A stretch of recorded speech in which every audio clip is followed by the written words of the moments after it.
napakamurang bola, nilagyan ng tali. Yan lang. Gustong-gusto ng aso yan. Yung hinihimas siya para mas ma-enjoy nyo yung mga Belgian Malinois nyo dyan. Lalo na pag puppy pa, no? Ang dami mong pwedeng ituro kasi, ano yan dumadaan yan sa imprinting stage. Yung tinuro mo mula pagka-puppy, yun ang dadalhin niya hanggang siya ay lumaki. Si Alamid ay magpo 4 months pa lang. Ang pinaka-routine niya tuwing umaga ay sniffing. Yan. Wala pang training aid doon sa sniffing. Ang ginagamit ko pa lang is yung kanyang ball. Actually, si Alamid ngayon, nakikita nyo yung behavior niya. Hindi siya umaalis sa paligid ko at amoy siya ng amoy kasi hinahanap niya yung bola. Alamid! Go! Yan, papakuha mo yung bola. Yun, nire-retrieve niya, ibibigay niya sa'yo. Yes, good dog. Then, yan, bibigay niya. Ibig sabihin, makipaglaro siya. So, nakikipag-engage na siya, di ba? Alamid! Go! Then, nilalagay ko to dito. Okay. Yes, good dog. Good dog, himas-himas. So, yan. Gustong-gusto ng aso yan. Yung hinihimas siya pag binabalik yung bola. Yan, gusto nila yan. Then, out. Okay, nag-out, di ba?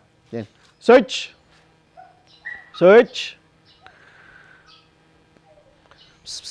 Akala niya tinapon ko doon. Search. Ayan. So, nakita niya kung saan, ano. Actually, hindi niya nakita. Naamoy niya. Okay, good dog. Yes. Go ahead. Yes. Okay. Out. Okay. Yes. Alright, good dog. Yan, ganyan lang gagawin nyo. Huwag nyo i-overdo kasi mawawalan siya ng gana. Ito, nasa height pa siya ng kanyang energy, kaya okay pa. Out. Out.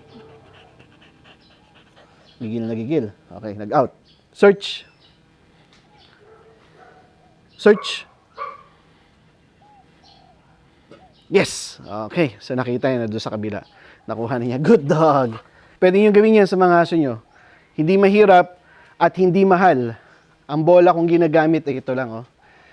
Napakamurang bola, nilagyan ng tali. Yan lang.